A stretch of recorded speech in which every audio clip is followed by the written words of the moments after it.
ఇప్పుడే 'twelve railway colony' అనే movie అయితే చూడడం జరిగింది భయ్యా. ఈ మూవీ చూసాక నా ఒపీనియన్ చెప్పాలంటే, అల్లరి నరేష్ అన్న ఒకప్పుడు ఎలాంటి సినిమాలు తీసేవాడివి, ఇప్పుడు ఎలాంటి సినిమాలు చేస్తున్నావన్నా? ఒకప్పుడు అల్లరి నరేష్ అన్న సినిమా వస్తుందంటే ఎగేసుకొని థియేటర్‌కుంటే థియేటర్‌కి లేకపోతే టీవీ వస్తుంటే టీవీలో అలా టీవీ ముందు కూర్చొని చూసేవాళ్ళం. ఎందుకంటే అల్లరి నరేష్ అన్న వచ్చాడు ఖచ్చితంగా మనల్ని నవ్విస్తాడు. ఎమోషన్ సినిమాస్ చేసాడంటే ఆ ఎమోషన్ చూస్తూ మనం కూడా ఏడుస్తాం. ఆయన కోపం వస్తే మనకు కూడా కోపం వస్తది అని చాలా ఎక్సైటెడ్‌గా ఉండేవాళ్ళం అన్న. అంటే నీకు గొప్ప గొప్ప 100 కోట్ల సినిమాలు, 50 కోట్ల సినిమాలు లేకపోయినా సరే నువ్వు వస్తున్నావంటే మా ఫేసెస్‌లో స్మైల్ వచ్చేది. కానీ ఇప్పుడు నువ్వు తీస్తున్న సినిమాస్ చూస్తుంటే ఎందుకురా అబ్బా! అన్న ఇలాంటి సినిమాలు తీస్తున్నావు అని చాలా అంటే చాలా ఫీల్ అయిపోతున్నాం అన్న. అసలు 'టోలియా రైల్వే కాలనీ' చూసాక నాకేం చెప్పాలో అర్థం కావట్లేదు. అసలు ఈ సినిమా స్క్రిప్ట్ నువ్వు ఎలా ఒప్పుకున్నావో అర్థం కావట్లేదు. నిజంగా చెప్తున్నాను ఫస్ట్ హాఫ్ చూస్తుంటే ఒరేయ్! ఏందిరా అల్లరి నరేష్ అన్న స్టాండర్డ్స్ ఏంది? ఈ సినిమా స్టాండర్డ్స్ ఏందిరా అనిపించింది.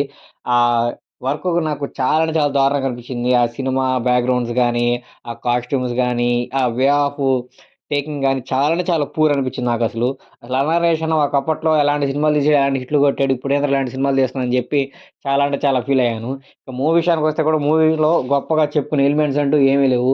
ఎటెటో మూవీ పోతుంటది, ఎటెటో పోతుంటది. ఏదో ఒక రియల్ లైఫ్ ఇన్సిడెంట్‌ని తీసుకొచ్చి ఒక మూవీలా తీయాలనుకున్నారు బానే ఉంది. కానీ దాని ఎగ్జిక్యూషన్ అయితే చాలా అంటే చాలా డిఫరెంట్‌గా ట్రై చేశారు. సో, అదైతే వర్కౌట్ కాలేదు. ఇంకా 'అల్లరి నరేష్' అన్న దగ్గర నుంచి ఇలాంటి సినిమాలైతే ఎక్స్‌పెక్ట్ చేయట్లేదు. మొన్న ఏదో రిలీజ్ ఈవెంట్ అప్పుడు అడిగారనమాట. సార్ ఒకప్పుడు మొత్తం ప్యూర్ కామెడీ చేసేవాళ్ళు. ఇప్పుడేంటి సార్ మొత్తం ఎమోషన్‌లో దిగిపోయారంటే అప్పుడు నవ్వుతా అన్నారనమాట 'నల్ల' అన్న.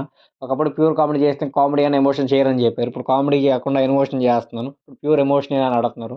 ఫ్యూచర్‌లో నేను కామెడీ ప్లస్ ఎమోషన్ ఉన్న మూవీస్ కూడా చేస్తా అని చెప్పి 'అల్లరి నరేష్' అన్న అప్పుడైతే చెప్పారనమాట. ఆ మూవీస్ కోసం ఫర్దర్‌గా నేను కూడా చాలా అంటే చాలా వెయిట్ చేస్తున్నాను. ఎందుకంటే 'అల్లరి నరేష్' అన్న వస్తే చెప్పా కదా! మన ఫేస్‌లో స్మైల్ వస్తదని చెప్పి. కానీ ఇప్పుడు మూవీస్ చూస్తుంటే నాకేం అలా అనిపియట్లేదనమాట. ఈరోజే 'శంభో శివ శంభో' సినిమా టీవీలో ఏస్తే చూసి ఏమన్నా యాక్టింగ్ చేసాడా నరేష్ అని అనుకున్నాను. వెంటనే 'టోలియా కాలనీ' ఓటీటీలోకి వచ్చిందని తెలిసింది.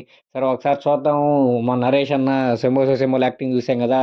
ఇప్పుడు వరుసగా అన్ని సినిమాలు ఫ్లాప్ అవుతున్నా సరే ఇది అండర్ రేటెడ్ ఫిల్మ్ ఏమో 'టోలియా కాలనీ' అందరికి వైడ్‌గా రీచ్ కాకపోవడం వల్ల ఫ్లాప్ అయిపోయిందేమో అనుకోని చూడాలా వద్దా అన్న చిన్న డైలమాలో అయితే సర్లే చూసేద్దాం అని చెప్పి ఓపెన్ చేసైతే చూసాను. కానీ మళ్ళీ నాకు నిరాశే మిగిలిందనమాట. సో, 'టోలియా కాలనీ' సినిమా చూడని వాళ్ళైతే చూడండి ఓటీటీలో ఏదో స్ట్రీమ్ అవుతుంది. మూవీ అయితే అంత గొప్పగా ఏమి లేదు. దారుణంగానే ఉంది. అసలు బొక్క చూడడం గూడా. సో, ఇంట్రెస్ట్ ఉన్నోళ్ళైతే చూడండి లేకపోతే లైట్.